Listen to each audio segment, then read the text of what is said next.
Hello yarn gang, Nikki at Bunnycraft Oxford here, and welcome to my knees and my floor. This will become apparent as I bring this thing over. So I'm going to be using one of these today. This is my knitting machine by Centro, and the reason why I hadn't put it down quite yet is I wanted to show you it actually has these little suction pads on the bottom, so if I move it, the legs come off, because the legs come off. Like, it's really easy to take apart and store just flat in its box, and the box isn't enormous. It has two settings. So one is so that you can knit in around, and it's just fallen off. Making noise because the leg fell off because I didn't put it on properly. There you go, they click in. So yeah, so one of the options is to knit in the round. So you're going to have this giant tube of knit fabric come out the bottom, and the other option, which I believe is the P, like this weird thing, is so that you actually knit a flat one and you'll just go back and forth and back and forth. I haven't quite figured that one out yet. Every time I try and do that, my stitches fall out. I've not used this an awful lot. I haven't actually knitted like any sort of garment or hat or anything with it. This is the large one. I think it has like 42. It tells you how many. So you see, like, these are essentially like the knitting needles, and I don't know if you can see it. It's really dark here. It's quite late in the afternoon because I'm doing this after work. So next to every needle there is a number, and so you can see the number of needles, and then the start of it is, I'm just going to wind it all the way up to the front, is this white needle. So this is number 1, and then it goes 1 to 48. Well, this is number 48 technically, apparently, but yeah. So I'm going to put this down here, and I'll try and set up the camera so that you can see a little bit better and see a lot less of my knees and my gym jams, which, as you may know, I refuse to come out of while there is a pandemic. For no man, woman or child am I coming out of my pajamas. And then the other thing that I have done is I have actually set up my Swift with a blank skein of sock yarn. That's my squishy sock, which is 85/15 merino nylon for 100 grams. And we're going to try, I'm going to do this quite quick. I will speed it up once I get going and get this set up, but we're going to try and do a big tube of knit fabric, so that we can do some it'll basically be a sock blank. That's what I'm doing a sock blank, and then we're going to try and do a color fade through it. I want to do a color fade where it goes from darker to lighter of the same color, maybe have a gap, and then from light to dark of a second color that's a complementary or contrast. So either something like a yellow and an orange, or a yellow and a purple. We'll see how I feel once we get there, but let's get the blank sorted out first. So I'm just going to pause the video while I set things up. Okay, so I have my yarn somewhere around here. I don't know whether anyone's ever been stupid enough like me to try and knit on one of these directly from a yarn Swift. Usually I've seen people do it from a yarn cake or a commercial skein of yarn, something like these things, and this came with this. And I have to say, I'm not a yarn snob. I use a lot of acrylic yarn. This is my hair. But this is genuinely one of the worst acrylic yarns I have seen in a while. So anyway, this machine comes with these instructions. So I've got it set up so that the white needle is directly to the right of the feeder. This is the feeder. You're going to have a tension rod down here with 4 different tensions. I'll just show you really quickly so you see what they are. Oh, crinkle party. So these are the tensions that you can do, and it also has a counter. So if you're knitting something where you need to count a particular number of rows, so there's smaller versions of these where I think you can do like socks, so you can do like a tube sock or something, maybe, I don't know. But yeah, so I'm going to put my yarn over here, and I'm going to just undo enough of this. I'm just wondering whether to have the swift come down at a bit of an angle.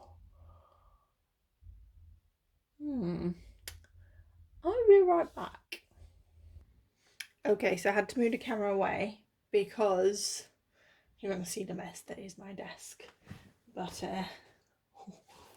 why not? I've set up the swift on this way. More of my Jimmy Jams. Okay, can we see things? We can see things. So I need to have a little bit of yarn go down here, and then I hook it this way, and then I hook it. It's almost like over and under, so like in this zigzaggy motion, just to get the yarn to be grabbed by the needles.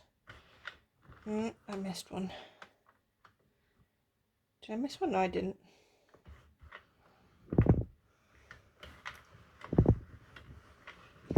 I'm going to do this really slowly, and if it gets too quiet, I'll just put some music over. So one thing that I've noticed the few times that I have used this, just so that I like understand how it works, is that the counter doesn't work very, very well. Okay, so I think I then put this through the feeder here, and I decide what tension I'm going to use. And I think I don't want a lot of tension. I'm going to go to the medium one, and then I should just be able to start cranking. I think I might just put it on the tension here. So this is I'm just going to pause for a second. So this is the sock yarn, so it's quite thin. You can see these are quite heavy needles. I imagine that this will produce a nice DK or Aran fabric. I don't think it will produce a nice sock fabric, but I could be wrong. We'll find out. What I don't mind is if it's very, very airy and gappy, that's fine, because it means I get less resist, so I'm going to get less of what I call reverse speckling. What people tend to call reverse speckling, where the tension when the stitches are together, like, let's just twist, right? If you dye it where there is the twist, where there is that resist, that tension in the yarn, you're going to have a white gap where one strand's on top of the other. So when you are dyeing sock blanks, you will always have this sort of reverse speckling because there is that resist in the yarn. So that's how that works. So what I'm going to do now is I'm going to try and settle myself in a more comfortable position. I think I might just move the camera again and twist myself around so I have better access to the crank. you can just about see what's happening. And I will speed this up.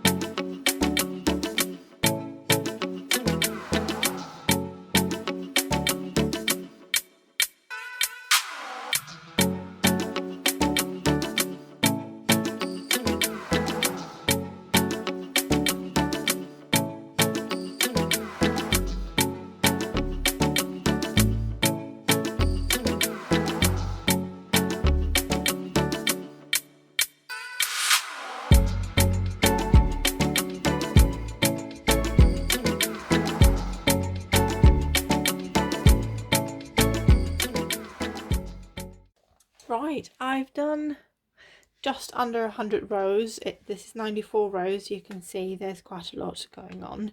So I'm just going to lift this up for a second very gently. You can see this is the wrong side, and then this is the right side, and you can see this is the stocking net, stocking net stitch. And actually, once it relaxes from being stretched on the loop, it doesn't look too bad. It's quite a nice stocking net fabric, especially considering this is again stock yarn and these look quite large. So what happens once I hit the floor and this just sort of starts filling in? Well, the beauty of it is that it rolls out, and I'll try and move the camera so you can see underneath. So can you see it because it doesn't have like a ribbing or anything, it rolls in on itself.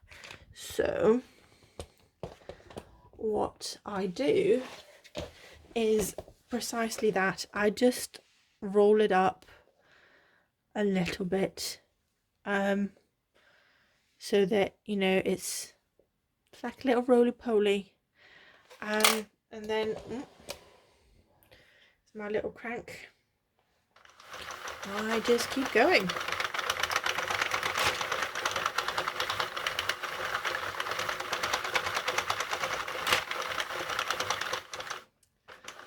And just when it's here, I wanted to show you as well, what happens if your tension changes.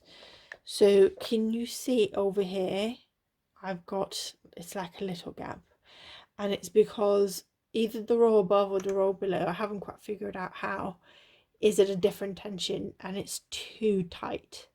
And that happened because my yarn snagged on my toe, you believe it or not.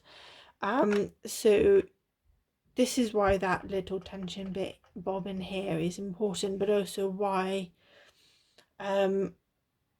the ball of yarn or the skein or however you're winding it also needs to be consistent, must not be pulling extra, or if it's pulling extra, it needs to always be pulling extra. So I kind of hold the yarn a little bit away, so kind of over here, so that it can just keep coming off of the swift onto my hand rather than directly onto here.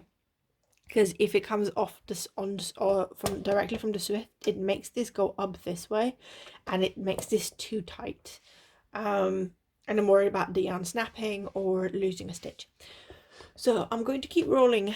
I'm going to keep knitting this. I don't think I've dropped a stitch yet, which does happen on these machines. I've seen people drop stitches. This feels really nice. It's like really soft and airy and stuff. I'm quite pleased. And yeah, I'll be back when the whole thing is rolled through, and I will tell you exactly how many rounds it took to get the whole tube. Right, there it is. It took me about an hour in total to wind 100 gram skein. I took it off the machine and just did a quick bind off using circular needles, and then at the end I've left like a little crochet chain so that it can be unwound easier.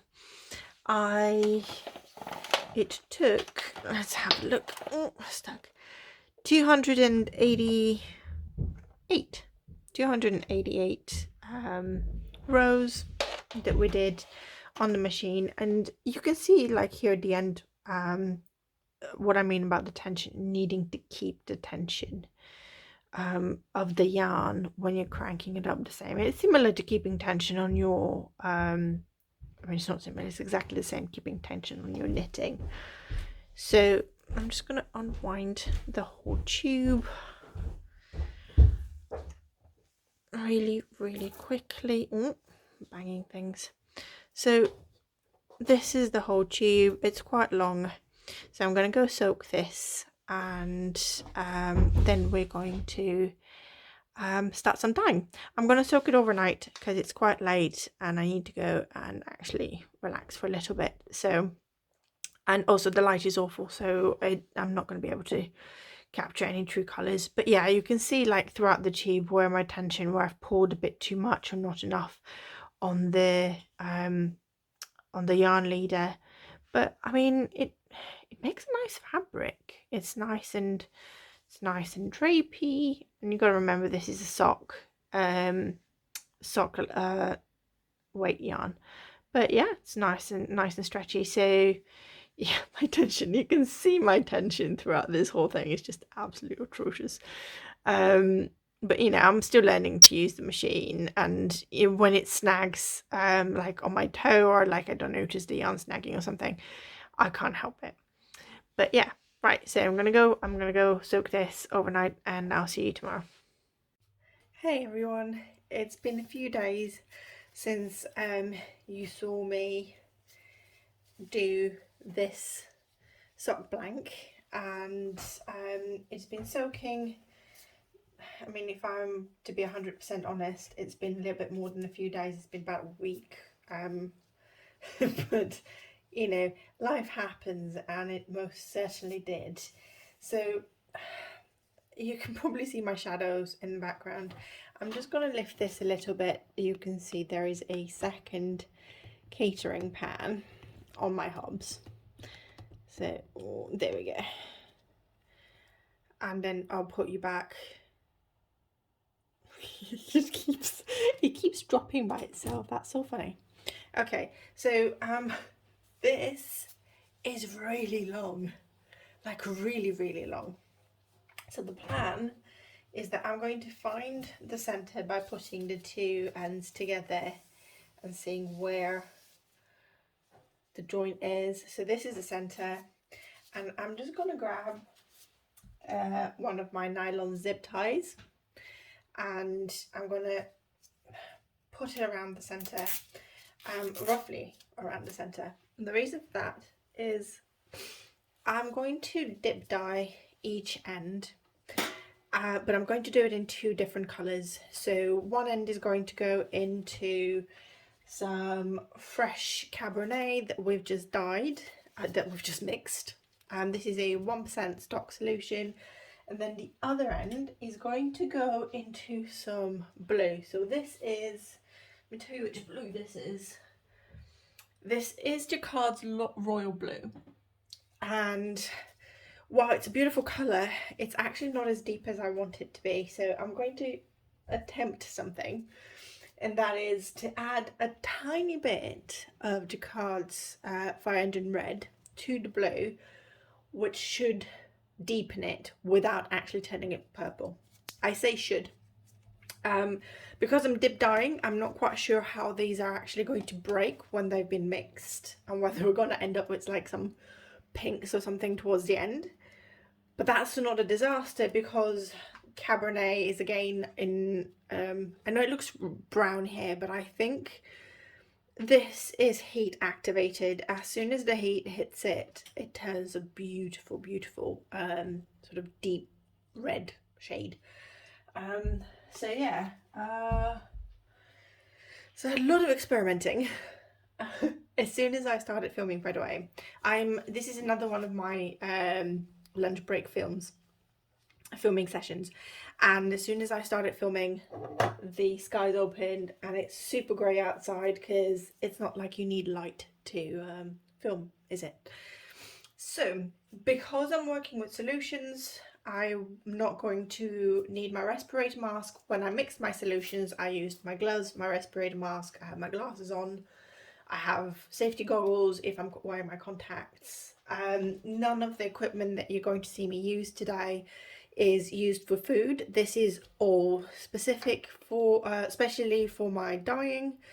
So if you do decide to try dyeing yourself with acid dyes, make sure that whatever equipment you use, you do not use for food afterwards. So I'm gonna take my absolutely giant hoodie off. I've got one of these like super fluffy tops on because even though it's the 5th of May today, it is only 9 degrees outside. 9 Celsius. Oh, that is it. Not happy. But I don't want to get dye on my big fluffy hoodie. I've already got food on there, so I don't need dye. I think the funniest thing is I'd washed it the other week and then I put it on. So if it's the 5th, I put it on Monday, and I think it was within 3 minutes of putting it on, I dropped some tomato sauce on myself because I'm actually 3 years old. Anyway, let's get dyeing. So I'm going to start with the blue and the red, and the reason I'm going to do that is that the Cabernet one takes longer to absorb into the yarn and to actually bind. 2 is going to need more acid than the blue and the red. And if I was to put too much acid in here, I have no acid in here by the way, and I pre-soaked this and there was no acid in the pre-soak either, because I was soaking it with about 2 kilos of other yarn that I'm dyeing for orders, and I needed to make sure there was no acid in the pre-soak. I don't know where my acid actually is. This is just such a typical unorganized little video session. Let me go grab it. I think it's, yeah.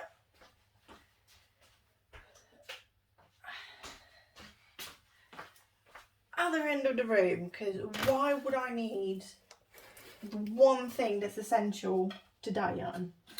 So for anyone that's new, doesn't know much about dyeing yarn, there's 3 things that you need.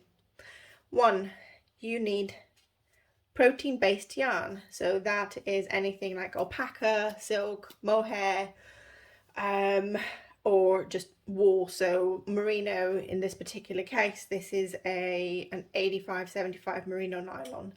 Nylon is as you know, is a human-made fibre that can actually be dyed through acid dyes.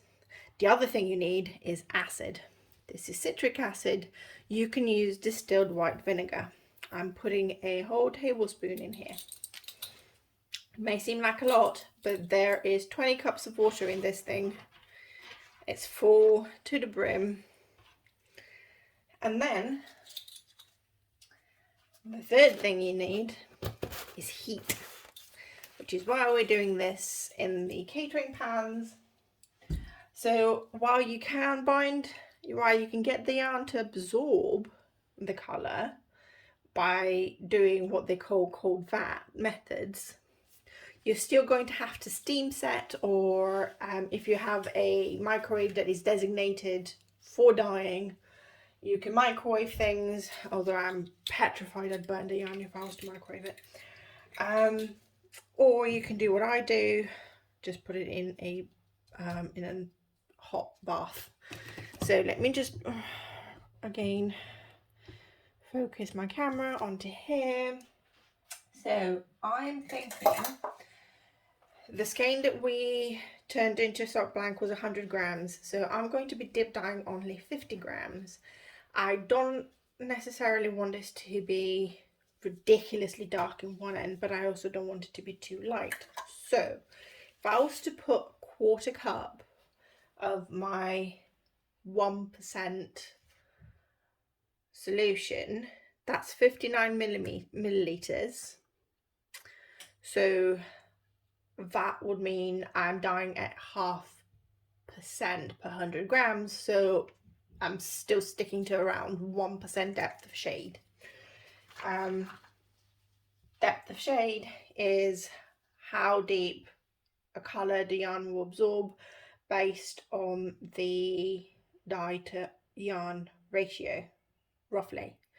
So 1% dye solution is 1 gram of dye to 100 milliliters of water. 1% depth of shade is the shade that 1 gram would create per 100 grams of yarn. So 100 milliliters, 1 gram, 100 grams of yarn, roughly. This is a very, very rough explanation. I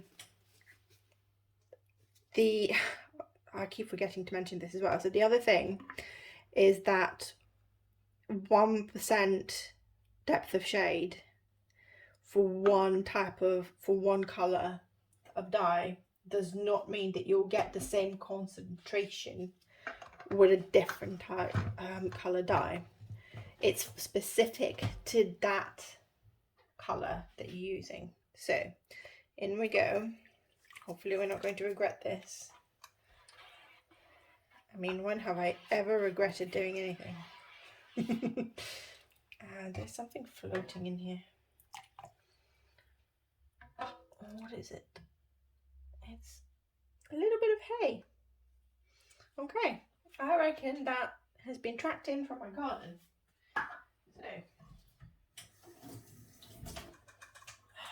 So how can we check the colour of this? Let me show you. Let me dry my hands. Let's get some kitchen paper and get ourselves a little wad of kitchen paper. I like scrunching it because my kitchen paper's cheap, so it's not very thick. And then when you dip it, you can see roughly the colour. So this is too bright for what I want. I don't want this bright blue. I want it to be a little bit darker. I'm still going to leave this to the side so I can compare for now. But if anyone has seen Rebecca from Chemnitz do her colour triangle exercise, you will know that depending on the ratio of blue and red pigments, you will either get a deeper blue or you will get you start going purple, and then again you get very red purple, very blue purple sort of thing. So I'm only going to put 1 tablespoon, that is 15 milliliters of 1% red solution, and before I do that I'm just going to give it a quick shake. But I'm going to wrap it in this because these bottles leak. Unlike the big bottles, these ones which don't leak, which were recommended to me by a lovely lady on here. Okay. The Jacquard's fire engine red, by the way, is genuinely, like you can see, it is so pigmented and so red. It is absolutely bonkers. But if you dilute it like a lot, you get a really, really pretty pink as well. So we've got 1 tablespoon. I'm going to pop this in here and I'm going to stir. I'm going to very carefully put this on my covered surface and try not rip my glove. Okay, so I think this might have become purple, in which case, you know, woo me. I might change the Cabernet to a different colour. If this becomes purple, I might do teal on the other side. Let's see what we've done. Yep, we've done purple. So I was prepared for this. I had a feeling this may happen, and I don't mind because purple is my favourite colour. But so just to show you, we went from blue to purple by just adding 15 milliliters of the 1%. I probably should have added a lot less, but I actually am not mad. And I want to really annoying, but I wonder, is this warm? No. I would love to see what colour the Cabernet is, but as I said, it's colour activated, so the Cabernet at the moment just comes across brown, and that doesn't suit me at all. And I nearly spilled Cabernet literally everywhere, because these bottles, while they don't leak, the hole at the top when you unscrew them is really large and a lot comes out really quickly. How do I feel about yellow? Purple goes with yellow. Okay, that's what I'm going to do. And we're going to use the Cabernet for something else. Ooh, me, I'm going to have to dye more yarn. What a disaster. I think a friend of mine was watching one of my videos and was saying that if I was a computer game character, I would be chaotic good, because I am just organized chaos. So we have our, I mean, would it be a real disaster if we just keep dip dyeing this like further, if there's still a lot of pigment and it gets really dark and it all just ends up purple? Or if we literally, what if we dip dye both ends together, and then so the gradient will go to the center, so it'll be dark at both ends, and then light in the middle. I have too many ideas. Can you see? This is what I call being paralyzed by creativity. There is too much going on in my head. Right, I'm going to make an executive decision, and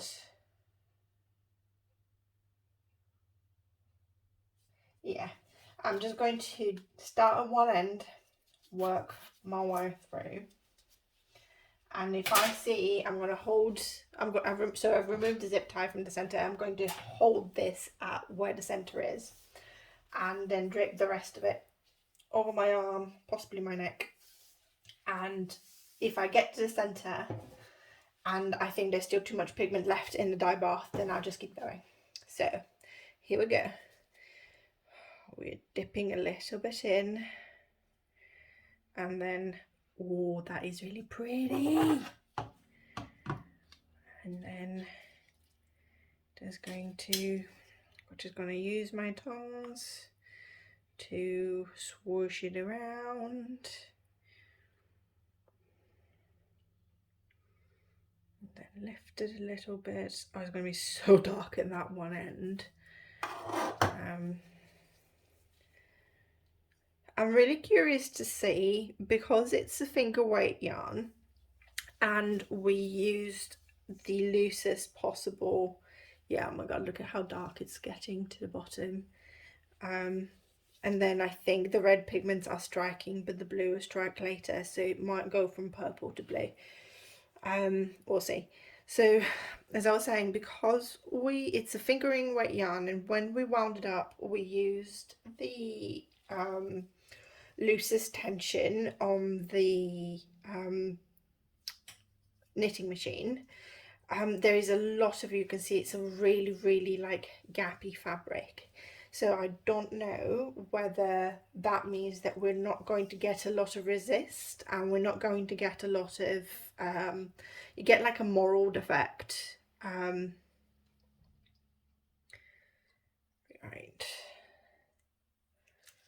so there is, yeah, I'm just going to keep going. There is a lot of pigment still in here, and I'm at the center, so this is the center, so I'm just gonna keep going. It's a really deep blue as well, so not really surprising.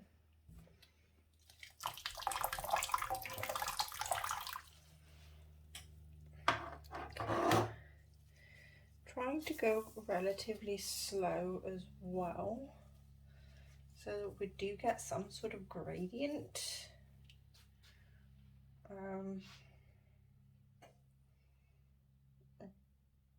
I mean, I guess we're getting a gradient.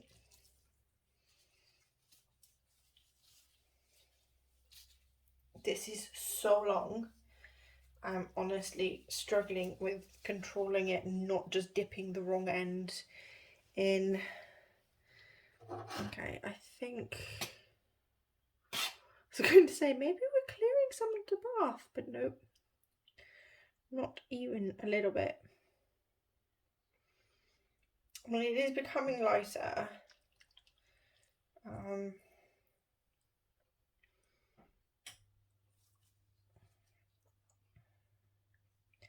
Just going to move it around a little bit more. Yeah, you can see the bottom now. So we're getting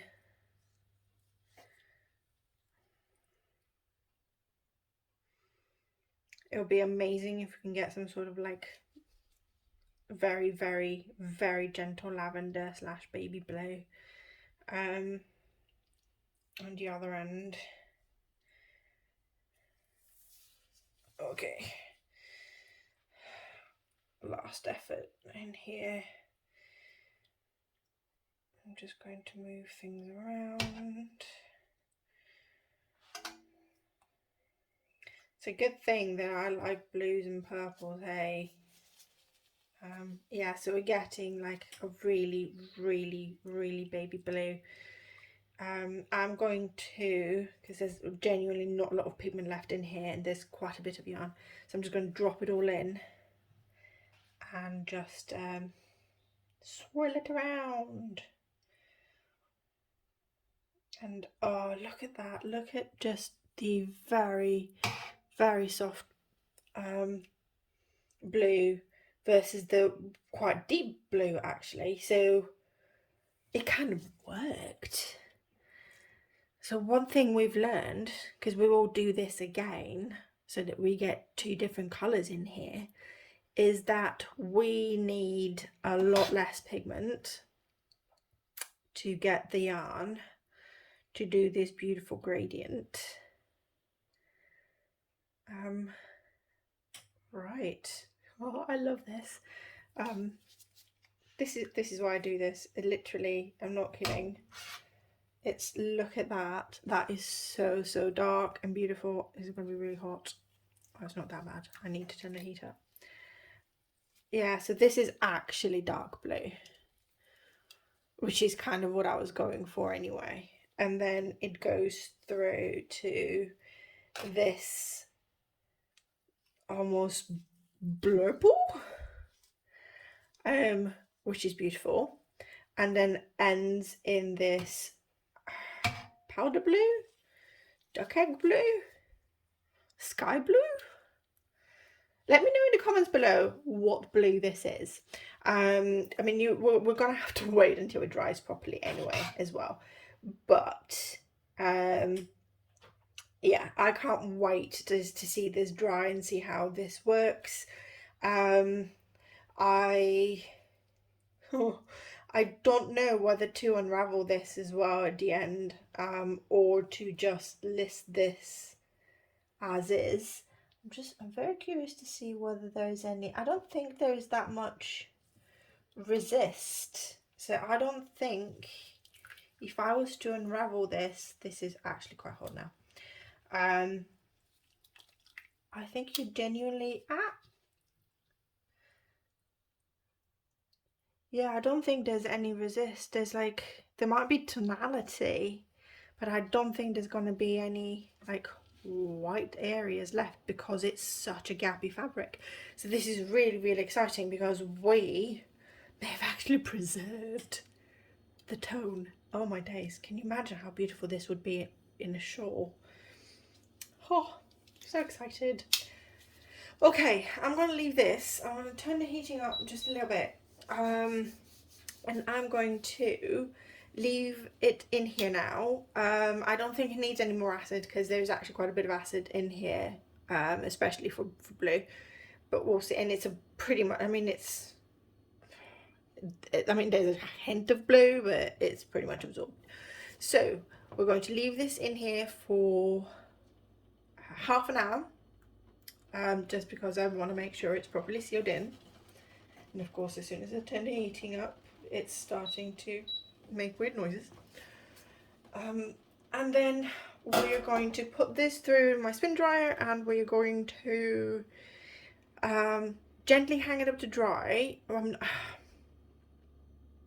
I might dry this in a sort of weird zigzaggy pattern on my drying rack, because I don't want to stretch the fabric, and the way that it is, if I was to hang it up, it's going to be really weighty, and it will stretch the yarn. So drying this is going to be interesting. If I remember, I'll see if I can take a picture to show you in the conclusions how I'm drying it. But yeah, next time you're going to see this yarn, it's going to be dry and beautiful, and we'll see it like this, and then I'll also unravel it into skein and show it to you as a skein, which is super exciting. Okay, I'll speak to you later. Hey, so it's a couple of days later, and here is our sock blank, and I have to say I am really pleased with this. It is coming out a little bit more blue on the camera than it actually is. So this area over here is really quite purple. I don't know whether I could adjust the colours in the post edit. I tried to adjust the colours on my phone, playing with the saturation, and it really didn't work. But yeah, so we have, I love how blue, so this is the blue I actually wanted to get. What is coming up on the phone is what I wanted, but there is actually a lot more of a purple hint to this, and I'm just going to sort of stretch it out and show. So there's definitely tonality that we've had. You can see the deeper and the lighter patches, and this is looking significantly more saturated on the phone than it is in real person. This is a lot more baby blue, and a lot lighter, but for some reason my phone really wants these colours to be very bright. The sock blank here at the end just sort of cinched itself, so that is what we got from how I put the yarn on the knitting machine. So this is the beginning of it, and this was the this is the end, the other end. So what I'm going to do is I am going to go and unravel this into a skein on my absolutely atrocious, awful, horrible Swift. I'm going to pray to all the knitting and yarn gods that the Swift doesn't mess this up, and then I will be back to show you what it looks like as a skein. But essentially you can see when you start knitting, you're going to get this transition, either from light to dark or dark to light. So yeah, I'll be back with the wound up skein. Okay, I have the skein unwound. Well, I have the yarn unwound, and I wanted to show you something because it's really funny. So here it is. I'm really stretching it out with my hands. I'm going to put it down and just watch what it does. Boing. I don't know why I find that so amusing, but I really do. I think it's just the child in me. So I know what you're thinking. Oh dear Lord, what is this? Obviously this is what the yarn does. It has been it's been knit and then heated up and then dried in the fabric, in the shape of fabric. So the yarn has essentially remembered what the knit stitches look like, and this is what it looks like: noodles, essentially, super noodles. So what I'm going to do with this is I'm going to put it in some water and leave it to soak overnight to relax it, and then I'm going to put it through my spin dryer and dry it again. So you will see what it looks like after I've done that as well. But I just wanted to show you what it looks like when you basically unravel it. And this is what any sock blank is going to look like when you unravel it. But let's just quickly have a look at a couple of things. So can you see the reverse speckles? So essentially where there was resist in the knit fabric, the yarn took very little dye, so you have this sort of modeled reverse speckled effect where you have these lighter speckles, and that kind of goes all the way through. So this is the darkest part, and you can see there's some areas where it's not as prevalent, so there's not as many here, but there's more around this area here, and you get the same with this as well. So you can see all of these lighter areas all the way through the yarn, especially over here. And yeah, so the one thing that you can't necessarily see very well when it's in this shape is the transition from the darkest to the lightest. You can see the dark where I've wound it up, you can see the light where I've wound it up, but you have to kind of open the yarn up to see here is some of the lighter color, and see that. I would cake it up if I trusted my ball winder, my cake winder, but I don't. And there are multiple videos that you can watch and see why not. That thing eats yarn, and this is so pretty. And by the way, it is so soft. This is the 8515 squishy sock base that I have, and oh dear lord, is this just glorious. So I'm going to go dunk this in water. I think what I'm going to do is I am actually going to dunk it with some in water with some citric acid in it. Not a lot, just a teaspoon, and I think it will be about 24 cups of water that I'm going to dunk this in. Oh, excuse me. The reason for that is I am a little bit worried about the blue, well, the blurple, because this is blurple, even though it comes through as blue on the camera. Well, you can kind of see the transition here. It goes from very, very dark to lighter, and then eventually to the very light. I am worried about it bleeding into the water a little bit if I just leave it to soak and then ruining the lighter blues. So I guess it didn't do it when I did the yarn, but I didn't leave it to soak overnight. Then I just and I had a lot of vinegar in that bath. So yeah, I'm going to go soak that overnight. That. Oh Lord. I'm going to go soak it in a vinegar bath. I'm sorry, I'm really enjoying the sort of the play of the different tones coming through as I move the skein around, and put it through my spin dryer, hang it to dry. Hopefully most of the crimp will come out that way, and then we'll be back to see the final yarn. Hi everyone, so here is the final result of the sock tube blank that we turned into a I guess it's a fade. It is actually a colour fade. This is like the third time I'm filming this video because I ranted a lot about spilling ink everywhere in the previous two. So just really quickly, because I need to share this with someone. So why not the whole world and the internet? I spilled ink everywhere and I got it all over my hands, and now they're really, really stained. Why was I playing with ink? I have a self-inking stamp that ran out of ink.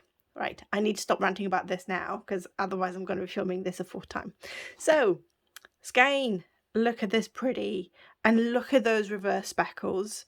Can you just see that? It just gives it such a lovely sort of texture to the skein. As you can see, even though I left it to soak for 24 hours or thereabouts, that's what it ended up with, and then put it through my spin dryer and then hung it to dry, there is still a bit of a crimp. It's not as bad, if you remember. Of course you remember. Why do I keep asking if you remember? You're watching the video. I am the one that doesn't remember. Anyway, rant over. So yeah, it had a lot more crimp to it. So I'm just going to quickly take it off camera and twist it up. Oh, okay. Let me pause this. Right. So here it is. Again, on camera is coming through so blue. But in reality, this, especially up here, is purple. It is a beautiful deep purple.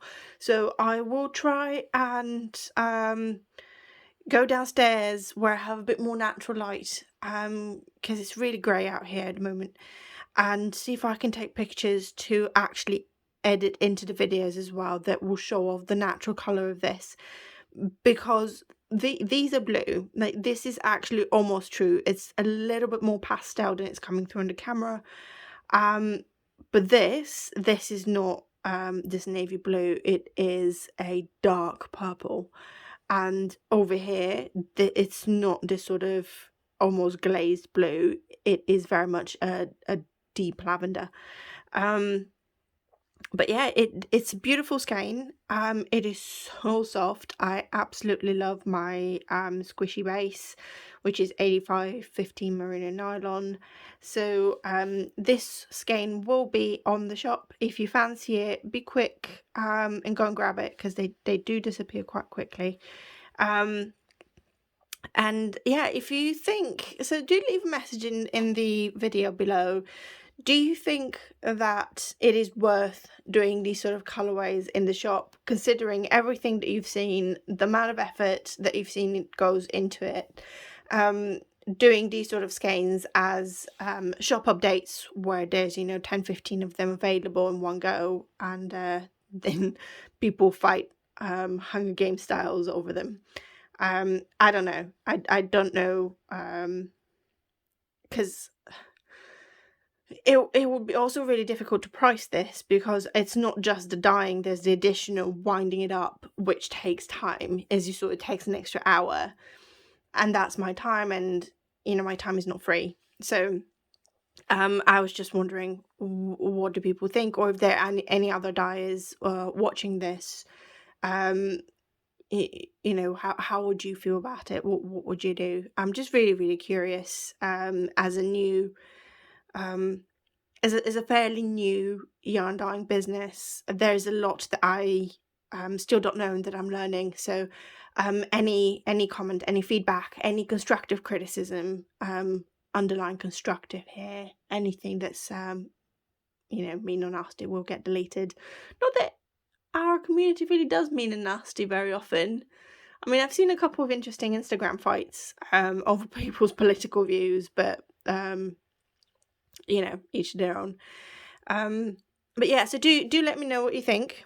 And thank you very much for watching my video. Please don't forget to give it a thumbs up, my coloured thumbs up, as it really, really helps spread the love around and allows other people to see these videos as well. If you haven't subscribed already, then please do go ahead. Don't forget the notification bell so you don't miss any other content. And if you really enjoy the content and would like to support me in making more, then you can either go and buy me a coffee. The link to that is in the video description below, or you can go and buy one of my beautiful yarns. Again, the links to both my shop and to my Etsy shop as well are below. The Etsy shop has more sort of baby blankets and amigurumi stuff. It's basically the things that I knit or crochet that accumulate and need a home. So again, thank you very much for watching. I hope I'll see you next time. Bye bye.